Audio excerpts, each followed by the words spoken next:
शुक्र अल्हम्दुलिल्लाह कि ये एलसीडी ठीक हो गई है और बहुत टाइम ज़ाया हुआ है, कम से कम 1 घंटा और काफ़ी मिनट्स। तो अल्हम्दुलिल्लाह ये चेक कर लो, इसका जो सा है डिस्प्ले आ गया। ये ओरिएंट की ओरिजिनल जो सी है स्मार्ट एलईडी है। अस्सलाम वालेकुम जी, माजिद नाम है मेरा। तो इस वीडियो में मैं आपको बताऊंगा कि आज हमारे पास ओरिएंट की एलईडी आई है जो कि स्मार्ट है। 2021 या 2022 का मॉडल है। तो मैं वीडियो के डिस्क्रिप्शन में इसकी जो है ना वो मॉडल नंबर है डाल देता हूँ, तो आपको पता चल जाएगा कि ये इसकी स्ट्रिप वगैरह कैसे रिपेयर हुई है, कैसे नहीं हुई, कैसे एलसीडी सारी खोली है और कैसे इसको रिपेयर किया है। ये इसी रिलेटेड वीडियो है। मैं ज़्यादा इस वीडियो में बोलूँगा नहीं, अगली वीडियो में कहीं मैं बोल दूँगा, क्योंकि फिर भाई कहते हैं यार शायद मैं कोई फेक वीडियो बनाता हूँ, तो इसलिए शायद बोलता हूँ, इसलिए लोगों को लगता है कि यार झूठ मूठ भी होते हैं। तो झूठ मूठ होता तो मैं पहले बता दूँ कि ये 10 मिनट और 45 सेकंड की वीडियो ना बनती, क्योंकि मैंने यूट्यूब पे सर्च काफ़ी सारा किया हुआ है कि ये लोग 5 मिनट में भी ठीक कर लेते हैं, घर में भी ठीक कर ले बैक लाइट। वो भाई नहीं होती, अपनी भी एलसीडी ख़राब कर दोगे और जो पहले थोड़ा बहुत कसर रहती है वो भी पूरी कर दोगे। ये ओरिएंट की स्मार्ट एलईडी हमारे पास पीएसएल का जब फाइनल था तब आई थी ठीक होने के लिए, और मैंने वीडियो बना ली थी, लेकिन मुझसे वीडियो अपलोड नहीं हुई। इसलिए नहीं हुई कि बहुत सारी और सारी वीडियो बनानी थी, तो बना ली थी। कम से कम 30-40 वीडियो मैंने बनाई हुई हैं। एलसीडी के ऊपर भी है, माइक्रोवेव ओवन के ऊपर भी हैं, सारी एक एक करके पोस्ट करता रहूँगा। लेकिन इस वीडियो को आप फ़िलहाल देखें कैसे मैंने इस एलसीडी को रिपेयर किया है। कोई चीज़ इसमें आपको नहीं समझ आती तो मुझे वीडियो के नीचे मैसेज कर देना, मैं आपको बता दूँगा।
अच्छा यार, ये वाला जो पार्ट है ना मिस नहीं करना, क्योंकि इस पार्ट में जो एलसीडी के ऊपर जो जो चीज़ें आती हैं ना शीशे के ऊपर, जैसे आपने उतारी है ना या जैसे आपने खोली है ऐसे ही उसको लगाना है। ज़ोर नहीं लगाना, पुश नहीं करना, ठीक है? ज़ोर नहीं लगाना, पुश नहीं करना किसी भी चीज़ को। ख़ास तौर से एलसीडी के जो ऊपर वाला हिस्सा है, जो क्या कहते हैं जिसमें शीशा आता है, उसको आपने दब लगानी है। दब का मतलब होता है बिल्कुल हल्का सा जो सा ना ऐसे थंब फिंगर से पुश करना होता है चीज़ को।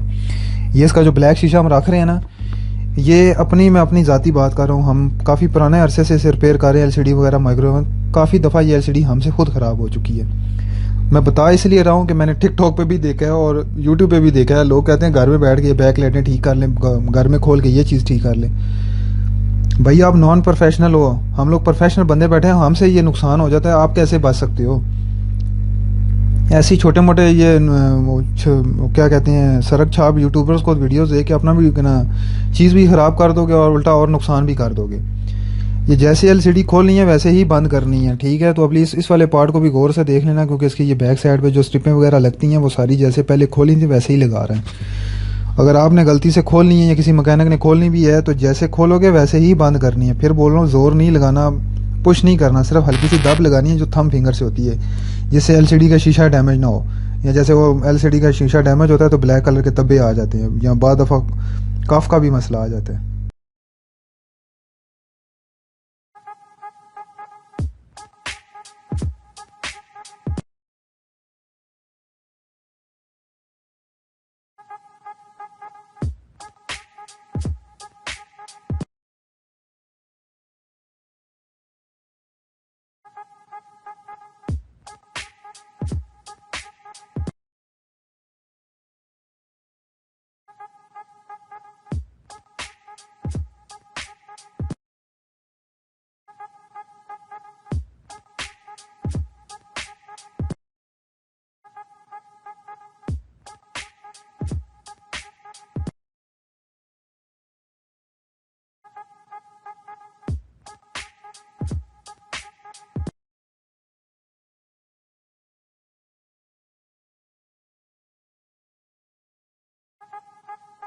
अच्छा, अभी हमने जो सा पावर सप्लाई वगैरह की स्ट्रिपें या पावर सप्लाई की जो स्ट्रिप होती है वो बोर्ड के साथ अटैच कर दी है और उसको फुल पावर जो सी ओके कर दी है। अभी हम सिर्फ इससे टेम्पलरी जो सा चेक करने लगे हैं, स्पीकर भी लगा दिए हैं, टेम्पलरी चेक करने लगे हैं कि ये एलसीडी ठीक होगी है कि नहीं, यानी कि डिस्प्ले देने लगी है कि नहीं। मैं वीडियो के नीचे इसका मॉडल नंबर डाल दूंगा। तो फिलहाल अभी हम टेम्पलरी इसका चेक करने लगे हैं कि ये इसने डिस्प्ले दिया है कि नहीं। तो आपके सामने ही है, ये चेक करें। फिर भी है कि ये मैं एंड में ना उसको क्या कहते हैं यूएसबी वगैरह लगा के ना चेक कर लूँगा, जिससे कि ना मैं डिस्प्ले दी है सही दे रही है, कहीं जगह से कोई ब्लैक लाइन तो या ब्लैक स्पॉट तो नहीं आ रहा। बाद दफ़ा नई लाइटें डालो तो वो फुल तरह का प्रॉपर काम नहीं कर रही होती, तो बाद दफ़ा चेक करना होता है। तो वीडियो में अगर मेरे बताने में या कुछ रह जाता है क्यों और या कुछ चीज़ आपको समझ नहीं आती तो मुझे इस वीडियो के नीचे मैसेज करके बता देना। कोई चीज़ पूछनी हो तो आप मुझे वीडियो के नीचे मैसेज करके पूछ लेना। मैं मिलूँगा नेक्स्ट वीडियो में, और वो भी एलसीडी के ऊपर ही वीडियो होगी। अल्लाह हाफिज़।